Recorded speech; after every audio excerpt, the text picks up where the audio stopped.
మన భారతదేశానికి నిజమైన శత్రువులు ఎవరనంటే బయట నుంచి పాకిస్తాన్ నుంచో బంగ్లాదేశ్ నుంచో ఇంకో రావాల్సిన అవసరం లేదు.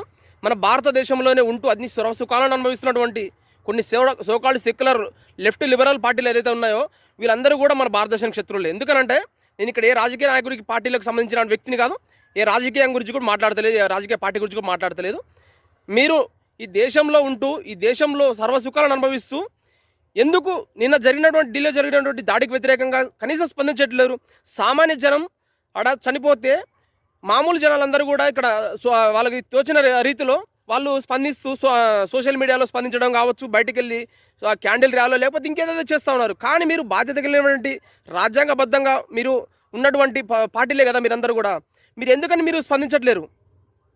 ఒక ఆయన మీరు రాజ్యాంగాన్ని కాపాడుతామంటూ బయటికి వెళ్తాడు, ఒక ఆయన కొన్ని పార్టీలేమో మా ఈ పేదల పార్టీలు పేదల కోసం పోరాడతామే అని అంటారు. నిన్న చనిపోయిన అందరూ కూడా మన భారతీయులే కదా, నిన్న చనిపోయిన అందరూ కూడా పేదలే కదా. పేదలే కావాల్సిన అవసరం లేదు. ఈ దేశంలో పుట్టిన ప్రతి ఒక్క పౌరుడైనా కూడా ఆపద కలిగితే మీరు స్పందించాలి. మీరు స్పందించకుండా మీరు దొంగ నాటకం ఆడుకుంటూ ఇదేదో జరుగుతూ ఉందని మీరు కొల్లపల్లి చూస్తూ ఉన్నారు. ఇది దేశంలో ఉన్నటువంటి ప్రజలకు కూడా అసలు ఏం జరుగుతుందో అర్థం కాకుండా పోతుంది. ఎక్కడి పాకిస్తాను, ఎక్కడి హైదరాబాదు, ఎక్కడి ఖమ్మం, తీగ లాగితే డొంక కలిగినట్టుగా ఢిల్లీ నుంచి పాకిస్తాన్ టు హైదరాబాద్ ఖమ్మం దాకా వచ్చింది. అది నేను ఇక్కడ ఏ ఒక్క మతం గురించి కూడా మాట్లాడట్లేదు. ఇక్కడ మన భారతదేశంలో జరిగిన దాడికి వ్యతిరేకంగా మీరు ఎందుకు స్పందించట్లేదు? మేము రాజ్యాంగం కోసం పోరాడతామని కొందరు అంటారు, మేము పేదల పార్టీని మళ్ళీ అంటారు, ఎటుపోయి మళ్ళీ అదే తిరుగుతూ ఉంటారు, పాత చింతక పచ్చడి నూరినట్టుగా మళ్ళీ తిప్పుతూ ఉంటారు. కానీ మీరు ఎందుకని స్పందించట్లేదు? కాకపోతే హిందువులారా ఇకనైనా కూడా ఈ దేశం కోసం ఎవరైతే పని చేస్తారో వాళ్ళకే ఓట్లేసి గెలిపించుకోండి. మరీ చెప్తున్నాను. ఎందుకనంటే దీనికోసమే మన శత్రువులు, భారతదేశానికి శత్రువులు బయట నుంచి రావాల్సిన అవసరం లేదు. మన భారతదేశంలోనే ఇంటర్నల్గా ఉండాల్సిన శత్రువులే మనకి చాలా ప్రమాదకరం. వాళ్ళకి సపోర్ట్ చేస్తున్నటువంటి దొంగలు ఎవరైతే ఉన్నారో వాళ్ళే చాలా ప్రమాదకరం.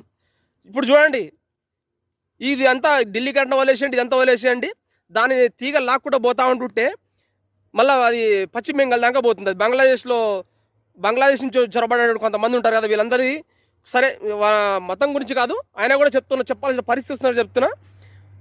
కొన్ని మదరసాలలో బాంబులు దొరుకుతూ ఉన్నాయి, గన్నులు దొరుకుతూ ఉన్నాయి. ఇవన్నీ ఎక్కడి నుంచి వస్తున్నాయి అసలుకి?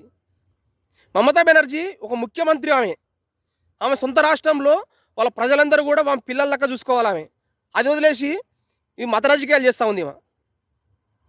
కాకపోతే హిందువులారా ఇకనైనా కూడా మనం అప్రమత్తంగా లేకపోతే ఈ దేశానికే కాదు మనకు కూడా చాలా ప్రమాదకరం.